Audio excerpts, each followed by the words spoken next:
Okay, let's go. Καλώς όρισες σε ένα καινούριο επεισόδιο. Σήμερα θα μιλήσουμε για τις ρουτίνες. Πριν προχωρήσουμε όμως, θέλω να σας πω ένα τεράστιο ευχαριστώ για τη συμμετοχή σας σε τούτο το podcast, για τα σχόλια σας, το μοίρασμα του podcast αυτού.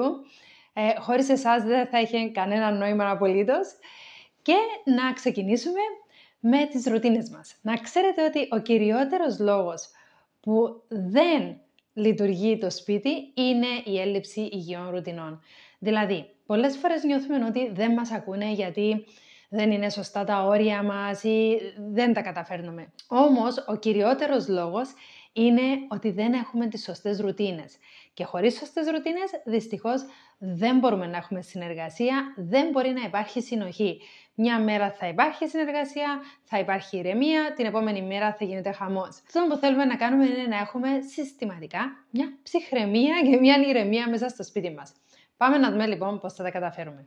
Ξεκινούμε να βάζουμε ρουτίνες από την ηλικία ακόμα και των 6 μηνών. Στα δικά μου τα κοριτσάκια είχα ξεκινήσει τις ρουτίνες 6 μηνών. Πώς βάζουμε μια ρουτίνα σε ένα τόσο μικρό παιδάκι τώρα? Πρώτα θα δημιουργήσουμε κάτι οπτικό. Για παράδειγμα, εγώ είχα βγάλει φωτογραφία τις πιτζάμες τους, τον πιπερό, το κρεβάτι, τον μπάνιο και τα είχα βάλει έτσι όμορφα πάνω στον τοίχο σε σειρά. Κάθε ένα πράγμα που τελειώναμε, πηγαίναμε στον τοίχο, λέμε τελειώσαμε τον μπάνιο, μπράβο, προχωρούσαμε στο επόμενο. Με λίγα λόγια, είναι σαν να γίνεται ένα ritual, μια ιεροτελεστία κάθε βράδυ, που έχει τα ίδια βήματα, την ίδια ώρα, με το ίδιο αποτέλεσμα. Όταν καταφέρετε να θέσετε σωστά τη ρουτίνα, θα δείτε ότι δεν θα υπάρχει τούτη συνεχής πίεση και εξάντληση να εφαρμόσετε ένα απλό πρόγραμμα. Άρα, ξεκινούμε από μικρή ηλικία. Σε όσο πιο μικρή ηλικία είναι, τόσο πιο οπτικό πρέπει να είναι. Δηλαδή, να υπάρχουν φωτογραφίες, να υπάρχουν σχέδια, είτε να τυπώσετε από το διαδίκτυο. Το κάθε βήμα. Μια ρουτίνα δεν πρέπει να περιέχει πάνω από 4-5 βήματα το πολύ. Και δεν βάζουμε στις ρουτίνες άλλα πράγματα που δεν αφορούν τη συγκεκριμένη ώρα της μέρας. Οι ρουτίνες γίνονται είτε πρωινή, μεσημεριανή ή βραδινή. Μετά, αν θα δημιουργήσεις άλλες ρουτίνες, θα είναι σε άλλο χαρτί. Δεν βάζουμε πολλά πράγματα πάνω σε μια ρουτίνα. Επίσης, δεν θα σύστηνα να είχατε πολλές ρουτίνες. Να κάνουμε τη βραδινή, να την εφαρμόσουμε, να δουλέψει καλά, μετά πάμε στην πρωινή. Όταν τελειώσουμε και εμπεδώσουμε την πρωινή, τότε πάμε στη μεσημεριανή. Δεν προσπαθούμε να κάνουμε όλες τις ρουτίνες μαζί. Διότι αν προσπαθήσουμε να τα κάνουμε όλα μαζί, το παιδί μου θα μετατραπεί σε στρατιωτάκι, εγώ σε αξιωματικό και επειδή δεν είναι αναγκασμένο να μείνει όπως ο στρατιώτης, τότε θα γίνεται χαμός. Θα αντιστέκεται στα πάντα, δεν θα θέλει να ακούσει τη φωνή μου, δεν θα θέλει να ακολουθήσει τίποτε από όσα λέω εγώ. Άρα, ξεκινάμε τη ρουτίνα μας πρώτα μαζεύοντας τα οπτικά. Δηλαδή τις εικόνες ή τις φωτογραφίες ή αν θα σχεδιάσει. Όταν τα παιδάκια μου ήταν γύρω στα 10, σχεδίασα την κάθε φάση της βραδινής ρουτίνας. Τούτο που είναι σημαντικό είναι οι ρουτίνες σας να είναι σαν παιχνίδι, να είναι ευχάριστες. Δεν πάω όπως τον αξιωματικό, αυτή είναι η ρουτίνα σου, αυτό θα κάνεις. Και αν δεν το κάνεις, θα υποφέρεις. Θα σου πιάσω τα αστεράκια, δεν θα πιάσεις το δώρο. Οι ρουτίνες είναι μόνο για να δώσω θάρρος, να κάνουν ενδιαφέρον την επανάληψη. Γιατί εμείς τα ανθρώπινα όντα μαθαίνουμε μέσα από την επανάληψη. Όσο πιο πολύ επανάληψη κάνεις, τόσο πιο καλός θα γίνεις σε κάτι. Άρα, τι θέλουμε να κάνουμε? Θέλουμε ευχάριστη επανάληψη. Όταν με βλέπει εμένα να κατεβάζω μούτρα, να θυμώνω, να φέρω αστεράκια, να φωνάζω γιατί δεν κάνει τη ρουτίνα, εννοείται ότι δεν θα θέλει να ασχοληθεί. Και έχει δίκαιο. Εγώ δεν θα ήθελα τα παιδάκια μου να καθοδηγούνται από κάποιον που φωνάζει, είναι επιθετικός ή τα υποτιμά. Θέλω να μπορούν να πούν όχι σε τέτοιες συμπεριφορές. Άρα θέλουμε εμείς να τους φέρουμε κοντά μας. Για παιδάκια μεγαλύτερης ηλικίας θα συζητήσουμε μαζί τους. Ξέρεις, βλέπω ότι κρατάς το κινητό μέχρι αργά ή βλέπω ότι αργείς να μπεις για μπάνιο. Τούτον έχει ως αποτέλεσμα να τσακωνόμαστε, να μην ρέει ομαλά το βράδυ μας, άρα κάθε βράδυ να κοιμόμαστε με νεύρα. Άρα πρέπει να κάνουμε κάτι, αγάπη μου, για τούτο. και ξεκινάς να ρωτάς το παιδί σου. Τι ώρα είναι ok για σένα να κλείσουμε τα κινητά? 7.30 ή 8? Αφήνετε το παιδί σας να επιλέξει. Ωραία. Φτάνουμε σε τούτο το αποτέλεσμα, 8 να κλείνουν τα κινητά.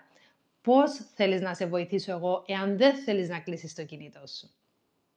Θέλεις να βάλω την εφαρμογή? Θέλεις απλά να σου πιάνω το κινητό? Θέλεις να έχουμε έναν κουτάκι να το βάζεις μέσα? Πρέπει να ξέρετε σε περίπτωση που η ρουτίνα δυσκολέψει σε κάποια φάση τι θα κάνετε για να ξαναμπεί σε ροή η ρουτίνα σας. Δηλαδή να σου δώσει το κινητό, να μην τσακώνεστε. Εν τω μεταξύ να σας πω ότι αν προσπαθήσετε να κάνετε ρουτίνα και δεν έχετε σταθερή ώρα που ξεκινάει η ρουτίνα ή σας λέει ακόμα 5, περνά μια ώρα από την ώρα που πρέπει να ξεκινήσει η ρουτίνα, ξεχάστε το. Δεν πρόκειται να δουλέψει ποτέ. Για να λειτουργήσει μια ρουτίνα πρέπει να είμαστε πάρα πολύ σταθεροί. Εγώ θυμάμαι τα πρώτα χρόνια που κάναμε τις ρουτίνες που ήταν μικρούλες, τις περισσότερες φορές θα έκανα το παν να είμαι σπίτι μέχρι τις 7.30-8 που ξεκινούσε η ρουτίνα. Γιατί ξέρα όλα θα κυλήσουν πιο ομαλά εάν εγώ κάνω το πράγμα. Λοιπόν, τώρα μεγαλώνοντας είμαστε λίγο πιο flexible, γύρω στα 10 λεπτά max. Αλλά αυτό είναι μόνο και μόνο επειδή ξέρω ότι ήδη μπορούν να ακολουθήσουν τη ρουτίνα. Αυτό που πρέπει να έχετε πάντα υπόψη και να προσέξετε είναι ποτέ δεν απειλούμε ότι δεν θα του δώσουμε το αστεράκι, ότι θα αφαιρέσουμε ένα αστεράκι, να θυμώνουμε γιατί δεν τα καταφέρνει. Ποτέ. Αυτά είναι η συνταγή για να αποτύχεις στις ρουτίνες. Άρα ποτέ.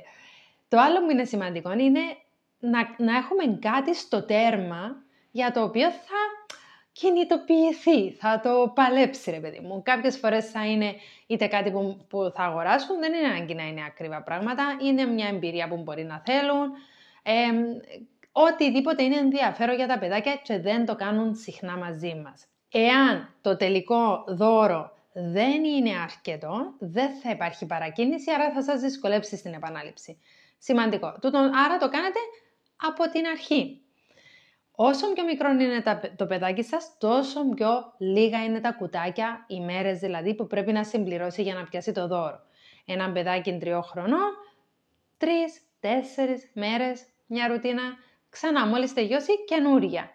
Άρα όσο μεγαλώνει θα είναι περισσότερα και περισσότερα. Γύρω στα 10 χρονών, 8 με 10 χρονών μπορούν πλέον να έχουν ρουτίνες που είναι 1 μήνα, και όσο μεγαλώνουν ακόμη περισσότερο. Αυτά. Οι ρουτίνες είναι το μέσο για να γίνεται ευχάριστη επανάληψη. Μη συγχύζεστε. Μην πιάνετε την ευκαιρία λόγω της ρουτίνας να βάζετε περισσότερα πράγματα που πρέπει να κάνουν, ώστε να την κάνετε τόσο δύσκολη που να μην μπορεί να την κάνει. Ο σκοπός είναι να είναι εύκολη, ευχάριστη, σε διάρκεια τόση όση και ηλικία περίπου, και σιγά σιγά επανάληψη ξανά και ξανά μέχρι να καταφέρει να κάνει αυτό που θέλουμε να του γίνει συνήθεια.